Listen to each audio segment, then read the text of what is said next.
Welcome back to another episode of Policy and Profits. I'm EJ Antoni. I play an economist on TV, but I am joined by the one, the only Anthony Esposito, trader extraordinaire from Island Capital. Anthony, how are you doing today? I'm good. Winning at life. How are you? How is the week going? I know you're crazy. I know DC is crazy. What's going on down there? Oh dear goodness, fireworks! All kinds of fireworks. We are we are getting all kinds of, I would say, conflicting, to put it gently, messaging out of the media in terms of what we think Trump's going to do or not going to do. And what's really funny, I think, Anthony, is that so many people during the campaign, especially on the left, these so-called economists, kept saying, oh, Trump is just blustering. He's never actually going to do X, Y, or Z, especially regarding tariffs, right? And now all of a sudden he's following through on those threats, and they're kind of up in a panic about it because they have no idea what to do. They didn't plan on any of this. And increasingly, it feels like Trump was not the one bluffing. It was other world leaders who have been bluffing. When you look at the president of Mexico or the governor of Canada, and they say, oh, if Trump does tariffs, we're not going to give in. We're just going to slap him with tariffs. Yeah. No, you're not. You're actually going to go down to Mar-a-Lago and bend the knee, apparently. Pretty quickly. Look, the left is going to go crazy over everything, whether it's Doge and cutting expenses or kind of running through U.S. aid and the like, whether it's tariffs, whether it's the tax plan, tax policy, which Trump just announced, or Besant's just confirmed is going to be permanent. They're going to go crazy over everything because the status quo for people that are low IQ and low functioning is the best place to be. Status quo, you bounce the ball in place, continue to get paid, continue to get your contributions, and you don't upset the apple cart. The people that are looking to upset the apple cart and move the ball forward are high IQ, high functioning, and trying to actually create some innovation and some improvement and some efficiencies, which will take away everyone else's hand in the bucket. So everyone loses that easy access, and they don't get to hide in the shadows of stupidity anymore. They actually have to perform. So we'll get to Schumer and guacamole in a little bit at the end of the show. But I wanted to focus on tariffs. You had a great quote out on X. You had some great posts out on X as usual. And this caught my eye. I wanted you to really go through this and explain what you're talking about. The idea that tariffs are always and everywhere passed on to the consumer is a fallacy, both economic theory and the record of history, by both economic theory and the record of history. Go through this with us because the conversations are so binary. Either they're going to end the world, inflation's going to run rampant, and trade's going to break, or it's going to be okay and it's going to work out, which is Trump's view. And so far, it's going to be okay and it's going to work out. So where are you with this? Well, I got to say, Anthony, I laugh every time I hear these folks talk about how tariffs are going to cause inflation, but also if we extend the Trump tax cuts, that's going to cause inflation. I'm sorry, tariffs are a tax. So you're telling me a tax increase is going to cause inflation, but also a tax cut is going to cause inflation? Which one is it? It makes no sense. So let's look at tariffs in terms of, right, this is a tax, right? That's what it is. Well, you have who is actually taxed, but then you have something in economics we like to call tax incidence, which basically means who actually bears the burden of the tax. And we see this famously with the corporate income tax. Corporations don't pay taxes. Instead, the people who actually feel the burden of the corporate income tax are shareholders who get a lower return on their investment, customers who pay higher prices for whatever the corporation is selling, whatever product or service that is, and then also the workers, because they see slower wage growth, the people who are employed by that corporation. So those are the folks who actually pay the corporate income tax. So when we talk about tax incidence, we're worried about who is this burden falling upon. Well, when it comes to tariffs, this idea that somehow it's always going to be the American consumer that has to pay it, that's just not what history shows. And it's also not what the economic theory shows. The economic theory tells us that you have to consider things like elasticities. You have to consider changes to exchange rates. So just one example, if we look, let's combine that, both the theory side and then also the economic history side, and we can look at very recent history. We don't have to go back to the 18th century. In the first Trump administration, they put a tariff on a bunch of Chinese products, including certain Chinese metals and steel products. And what happened? about 80% of the cost of that tariff was effectively eaten by the Chinese manufacturer. Only about a fifth of it was passed on to the American consumer. And a big reason for that was that the American consumer had alternatives. Now, when I talk about consumer here, I don't just mean the end user. I'm talking mostly about companies, Yep. right? American companies who are buying Chinese steel to make things like cars. But whatever the case, on the American side of the equation, again, only about a fifth of the tariff was actually passed on. Because if the Chinese corporation tried to pass on all of the cost of that tariff, then all of a sudden their product wouldn't be competitive anymore. It would be cheaper for the American consumer to buy steel and steel products made here in the US, or to buy them from another country that didn't have that same tariff, like Sweden. That was another big source of, again, steel and steel product. So, and again, that's just the elasticity side of it. When you're looking at alternatives that consumers have, there are a lot of other reasons too to consider. But again, at the end of the day, this idea that somehow you're going to put a tax on foreign products and the foreign producer is going to pass all of that on to the American consumer, that's just not what we see. That's not reality. So the reason all this is important is because so many people are saying, oh, dear goodness, if Trump imposes, $1 trillion in tariffs on all different kinds of foreign products, that's going to be $1 trillion tax hike on the American people. Mm-hmm. No, it's not. A huge chunk of that ends up getting paid by foreigners. And this is why I'm so excited about this idea. Sorry if I'm going off on a tangent here, but I love this idea of swapping out income taxes, federal income taxes, for tariffs, which is what we had during America's golden age. There was no income tax. We were funding the federal government almost exclusively on tariffs. And that way, the American people weren't even footing the entirety of the bill. Foreigners were helping to pay for the funding of the federal government. Which makes perfect sense, right? Like, I've been having this conversation in an interview about 3 weeks ago, and it put it very simply: we're the largest consumer in the world. So we're the superpower and the largest consumer in the world. We have a pretty big stick to swing. The fact that Biden, never mind that he couldn't find his shoes, he couldn't find that stick, is irrelevant. We have a president now who knows the size of the stick and how to use it. And this is exactly the point of America leading from the front and America first. Mm-hmm. And the agenda is a real agenda. Everyone else is looking out for themselves, or should be. And if you're not, don't knock the U.S. for doing it. We need to take care of ourselves first. We need to make sure that our economy is sound, that our people are safe, that our borders are sovereign and secure. Like, these are basic tenets of where we need to be as a nation and what government's job is. So I love the fact that we even have the thought, or the outside of the box thought, of let's use tariffs to start to pay some of the expenses and start to reduce taxes on the American people. Let's not have the American people pay for this. Let's have foreign nations pay for this in exchange for doing business with us, which is more than acceptable. There was some numbers out from Joe Brasuela at RSM, who I happen to read every day, and I happen to think that he's an excellent economist.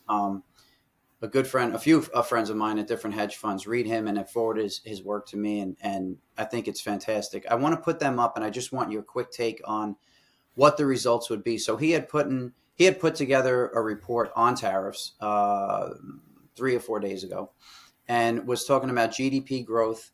He said GDP growth in the U.S. would be cut from 2.9%, which is the 3-year average, to about 2.3%.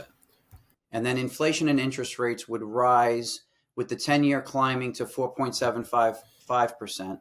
This all kind of makes sense. I mean, maybe not the GDP cut, but the inflation, the 10-year yield rising.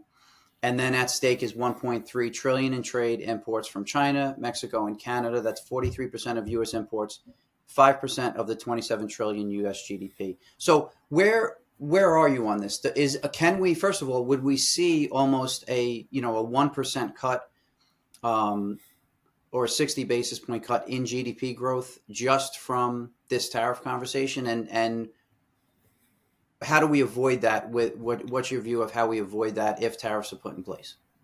The irony here is that because of the way we calculate GDP, where exports add and imports subtract, you might actually end up seeing a boost in GDP, especially if we end up imposing stiffer tariffs than these other countries do. Or I should say the change in our tariff, because Canada already imposes the equivalent of about a 25% tariff, given the different both tariff and non-tariff barriers they have on things like American dairy or American automotive products. So if we end up raising our tariff rates faster than other countries do, you might actually end up seeing a boost in GDP because of how it's calculated. So that's important to keep in mind.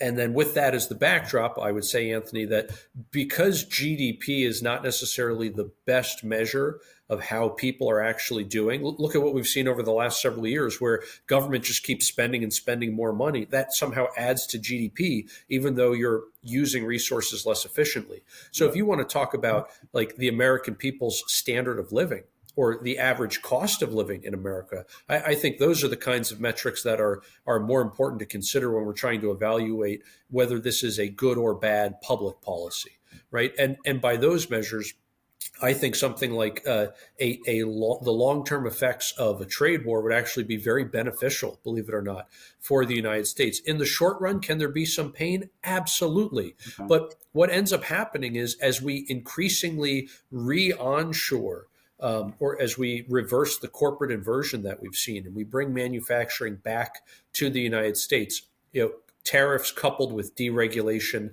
and lower corporate income tax rates, marginal rates, you're going to end up seeing more stuff produced here and, more importantly, more Americans employed and with faster wage growth. Again, this idea that somehow tariffs are going to bring the world to an end, like you were describing earlier, there's a whole bunch of people who are in that camp.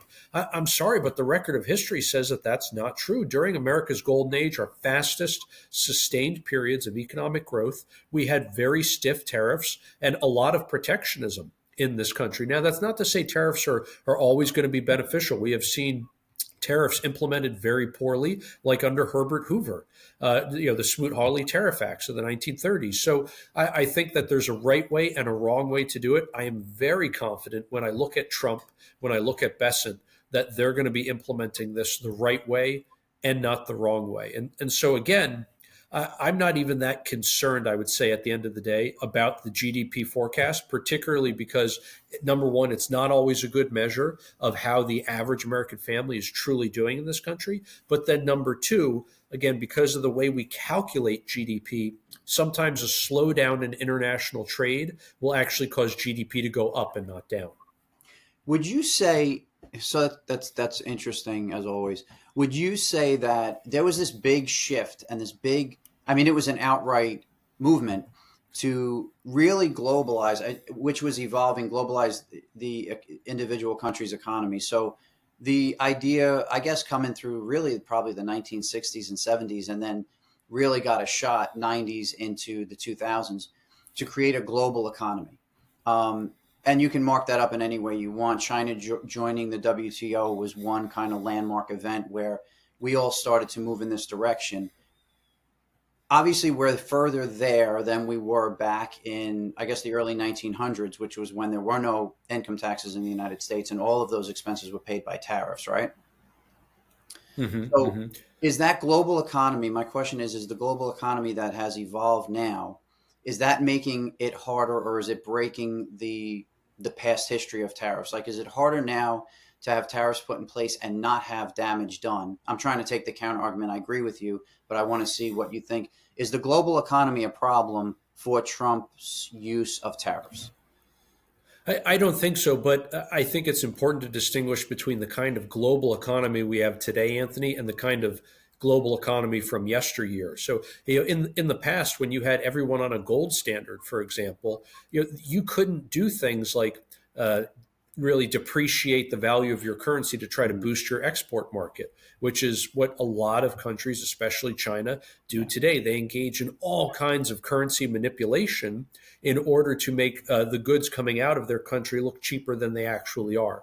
And of course, then that means that people who accept Chinese yuan or the renminbi, right, when they accept that and hold it for a little bit in international trade before they actually turn around and buy something from China, what ends up happening? Well, they end up losing their shirt because of the rapid currency depreciation.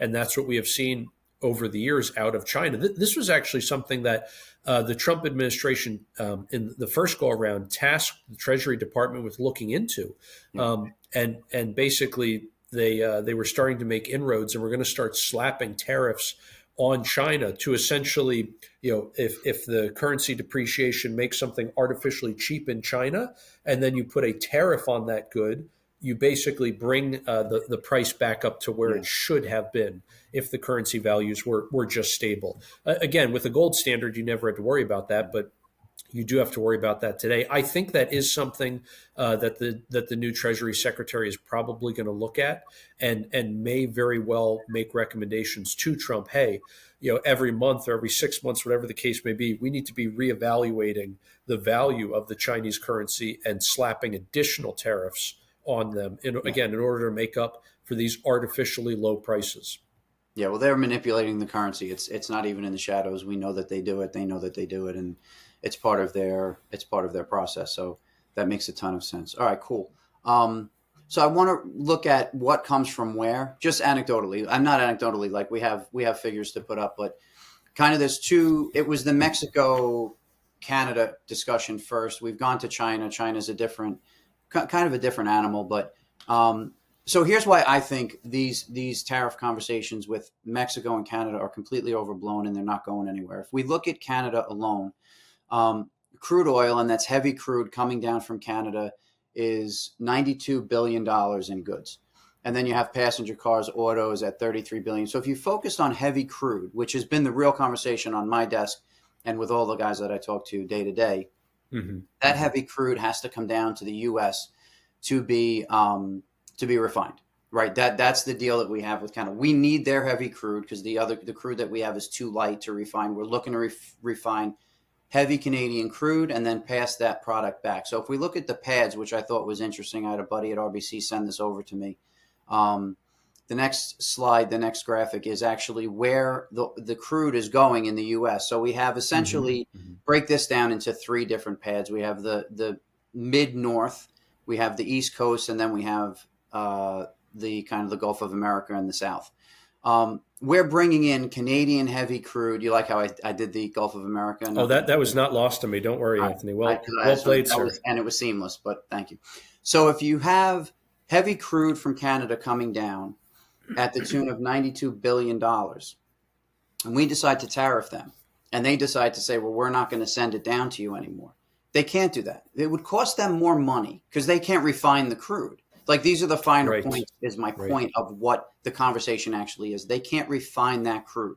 They would have to send that crude away to refine it and then bring that crude back as a refined product versus sending it to us and paying the tariff, or putting 10,000 troops on the border, eliminating the tariff or not having the tariff put in place, and continue to do business as usual. So in a case like this where everyone was up in arms about the amount of crude that we bring in from Canada, well, I have news for you. We're going to bring that crude in anyway because they have to give it to us.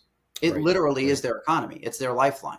Now, to play hardball like that is what it is. I mean, this is business. This is us trying to get on our feet and make sure that we're moving forward as a nation. And you can play nice, or you can like I tell my kids, we can do this the easy way or the hard way, but it's getting done.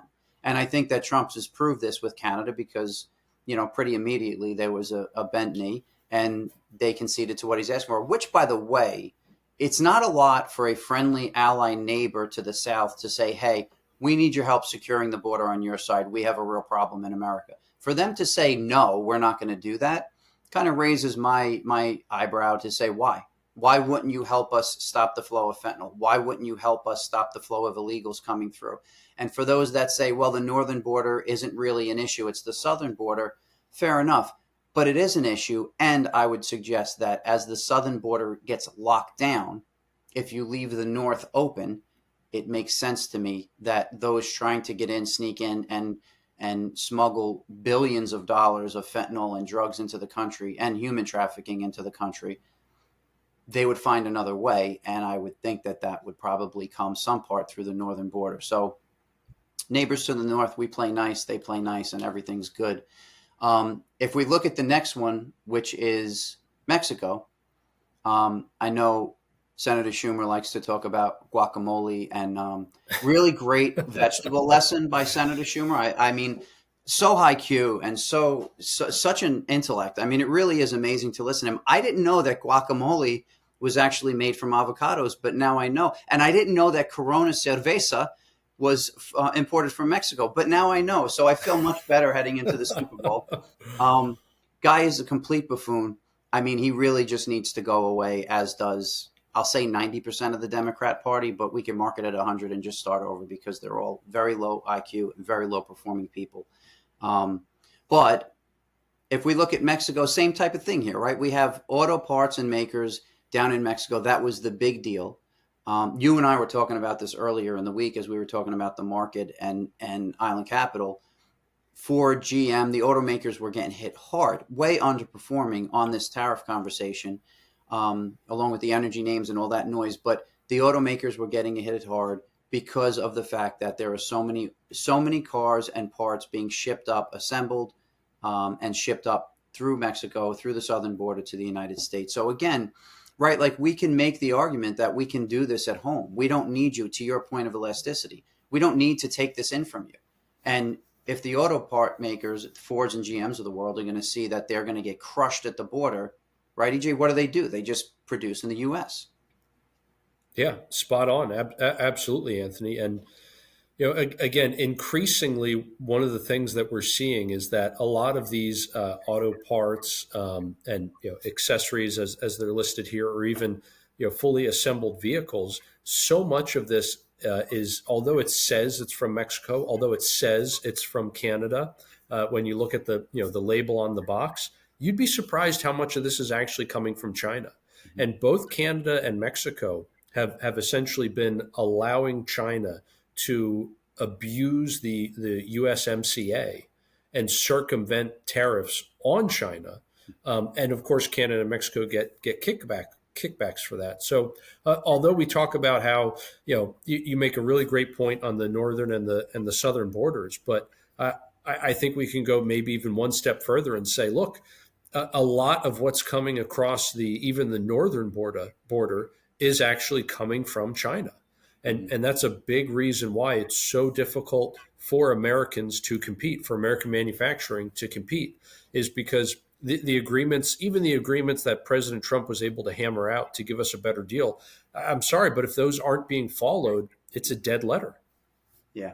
Let's just take Super Bowl Sunday, okay? Here we go. It's going to affect beer, okay? Most of it, Corona here, comes from Mexico. That's the first time I've ever seen Corona in a can. It's going to affect your guac. Because what is guacamole made of? Avocados, both from Mexico. I mean, a complete buffoon. I was actually going to just try and Google his net worth, but I don't want to throw up in my mouth. They're just so ridiculously incompetent. And what makes it scarier is if you're stupid and you know you're stupid, you're almost smart. It almost gets you there. But if you're that stupid and you don't even realize how stupid you are, you don't realize that you should just kind of keep your mouth shut, stay in the shadows, move along, and don't call a press conference and hold up an avocado and a beer and try and convince. This is like de Blasio snacking away on a Big Mac and fries and trying to convince people that a jab of poison in their arm was worth a free burger. I mean, like, these are the things that you look at. Or AOC, who I wouldn't take a Tito's and tonic from, calling Elon Musk stupid. The man sending rockets to the moon and then landing them in a parking spot better than she could probably parallel park on Fifth Avenue. The man is probably one of the most unintelligent billionaires I have ever met or seen or witnessed. Which, you can probably even glean that from watching these people on TV. Anyways, all of that is to say is that they don't do their homework. Clearly, like, they're putting 19-year-olds in at the Treasury. This dude is not smart. And the danger in the lack of intelligence and the lack of expertise that Elon has. I mean, this guy. Come on, honey, get it out. You can do it. I mean, come on. Vacant, but also just least knowledgeable about these systems that we really know of. But the point is that what that means is that they're going to hit a button inevitably. They are going to hit a button and things can go. This racket company is the only reason we can now send America astronauts into space. Take over, Elijah. I mean, the only button I'd like to hit is her eject button. Just get her out. Let her go back to making Shirley Temples up in Queens or wherever she was and just move on. Like, she is actually a person that should be hugging the American flag every night, because the fact that she could be sitting on Capitol Hill in this country with that level of intellect and savvy and poise, which is zero, is insane. It's absolutely insane. So if I'm going to bet on Elon Musk or AOC, I'll bet on Elon Musk. Yeah, a billionaire or someone whose IQ probably begins with a decimal point. I'm going with the billionaire on this one, hands down. Hands down. I think you're spot on, Anthony. God. So what are the markets doing? The markets have been absolutely insane. Generally speaking, and this is 2 days old, this chart, but we've continued to grind up towards 6,100 S&P cash right now. Futures are up at 6,102. I'll give you a fresh S&P cash is at 6,078, so well above where we were. My model, my system, after that last dip, and it picked up on the DeepSeek dip. I don't know how or why, but we ended up short that Friday night heading into the close and then covering down, not at the exact bottom, but down near the bottom on DeepSeek. And since then, we've been generally neutral. Even though we've had a rally up, a sell-off again on the China tariff news coming into this week, and then a rally back up. What I mean by neutral is we're seeing price action looks like it's improving. It's kind of going nowhere because we're still between 6,000 and 6,100. So let's get that out. It looks like as it rallies, we're seeing internals continue to fade. So it's moving higher off of these lows. However, the underlying momentum and trend indicators that I look at, and my strict rule model that I look at, is saying, even though we're getting the rally off of that low, we're neutral. We don't have a call up or down. So for me, that's been very helpful. I've taken some tactical trades within this range. We had a really big short signal coming into early December, which I think I said last time, I kind of got some chuckles from some friends on Wall Street, but we had our best month ever in December, essentially short. And we had a good January, and we're doing fine in February. So we're neutral here, even though we're getting these rallies. And a lot of what I think the model is picking up on is we're not going anywhere. So while it feels like we have this huge volatility, and we do have massive price volatility intraday, volatility, the VIX and the VIX curve are kind of between neutral and risk on, which is weird. So that's a neutral call for me. If I don't have both of those signals triggering risk on or risk off, I'm neutral. And as far as price and connection or correlation to the momentum and the trend indicators, I'm not getting a straight line. The dots are not connecting. So very volatile, a massive lack of conviction at all-time highs, which I continue to say that exactly that way. That is not bullish. You do not want to see a lot of volatility and a lack of conviction at all-time highs. What you'd like to see is a nice orderly consolidation at those highs, give or take, 2 to 3%, create a nice continuation pattern to break higher. We're not seeing that either. I think what we're seeing is a massive top, which we're now 3 months into, continuing to form, and that 6,100 level is going to be pretty firm resistance, in my opinion. So I am neutral. I am very pared down right now, but I am waiting for the next better signal, and I think the next signal to come is going to be a sell signal, and I think it's going to be a very, very good signal.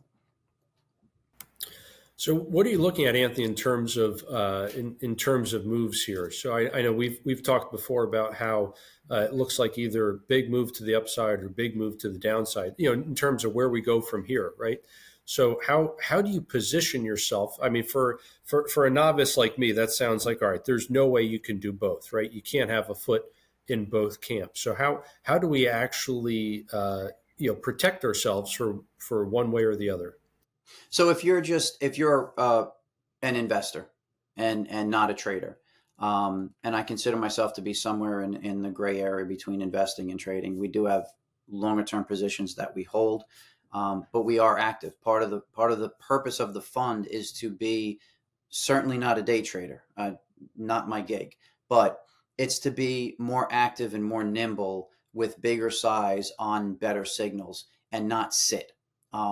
If you are an investor and you have holdings in U.S. equities, which everyone does, I think at this point it makes sense to pare down some of those holdings very simply and either leave them in cash or put them in a bond, which we've been talking about for a few months.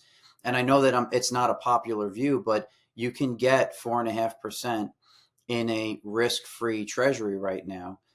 You can go out and buy the TLT and yield, 4% on it.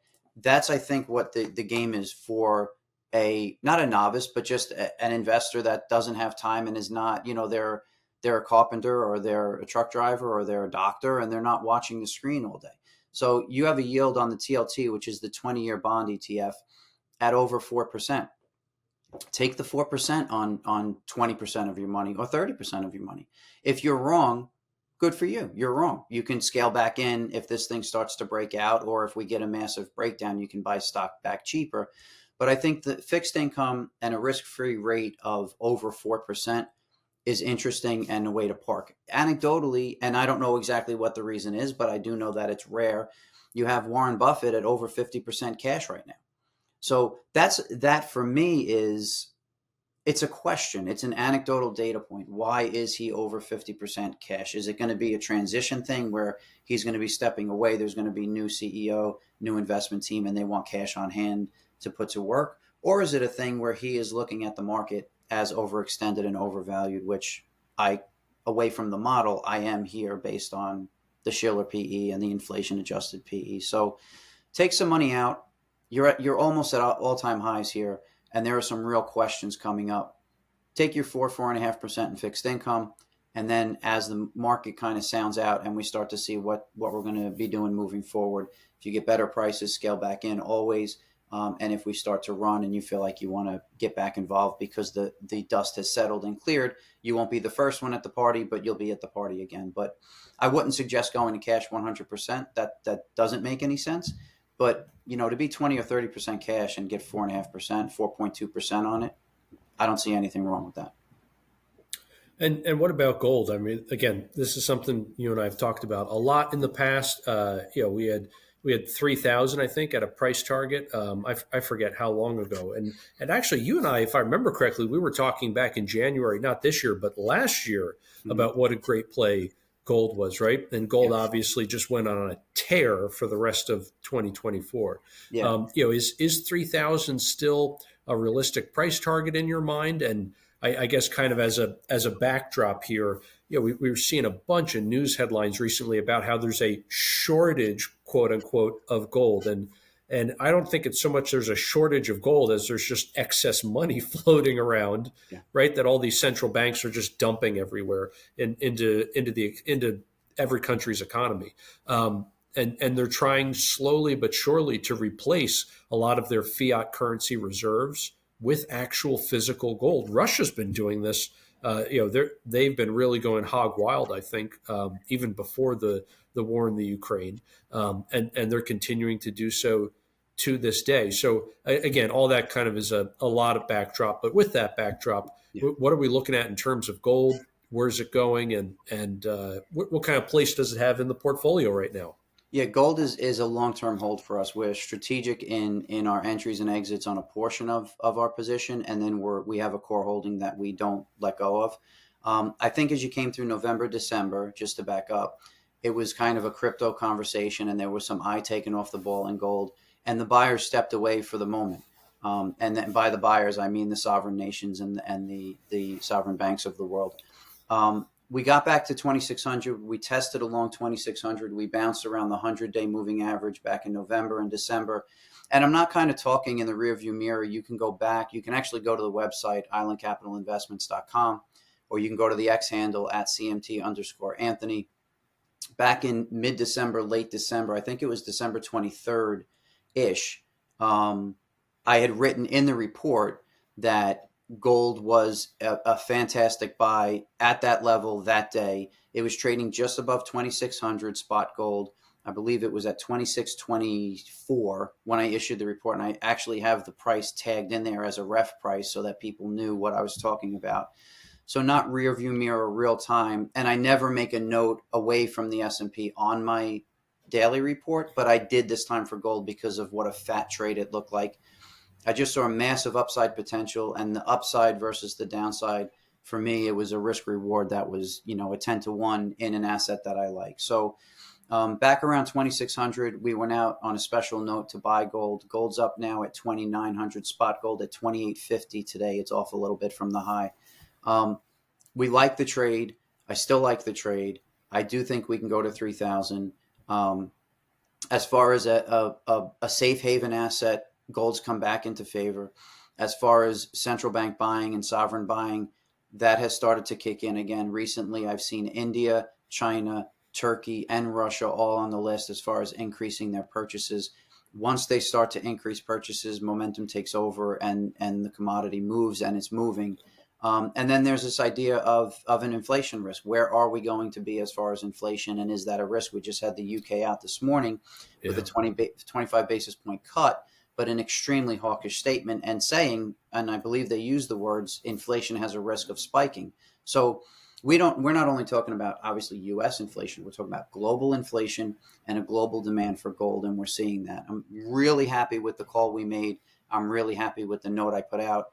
I've reiterated it a little bit here and there through like 2,700, 2,750. I kept referring people back to the fact that we had called that down at 26 and change, 2620. But yeah, there's more upside in gold up to 3,000, and it's something that you want to hold in your portfolio to some degree. And I would say, to close it out, I'm not a crypto guy, but I'm okay if somebody wants to hold a very small portion of crypto in a typical account. Crypto has an annualized vol of about 70, or Bitcoin has an annualized vol of about 70%. Gold has an annualized volatility of about 15%. So if you're looking at crypto, it is not digital gold. They're very different assets. Gold is a store of value. Gold is a low vol asset that has thousands of years of history to look back on. Crypto is a strategic asset. It is a high vol asset, and it has about 15 years of data to look back on. And it's not physical. It is an abstract asset. So we can agree that you can trade it and make money, but I don't think anyone could really argue that it's real or not real. It is. You can't touch it. You can't drop it on your foot. You can't hold it. You can't lock it up. And there's very little history in it. So gold going to 3,000, absolutely. And if you get some dips, there'll be buying opportunities. And yeah, definitely part of the portfolio, and should be somewhere in everyone's portfolio in the appropriate allocation. I love that distinction there, Anthony, between crypto and gold. Thank you. Very, very well said. Thank you. I worked on it all night. EJ, my man, good stuff. Take it easy. I'll be seeing you down in Texas in a couple of days, so I look forward to it. Yeah, likewise. Really, really looking forward to being on stage with you. Yeah, that should be good. And it's just a shame I need to get you down to Texas in order to hang out with me, but it is what it is. I'm used to it. Have a great night. Thank you. And I will see you in Houston on Monday. Until then, sir.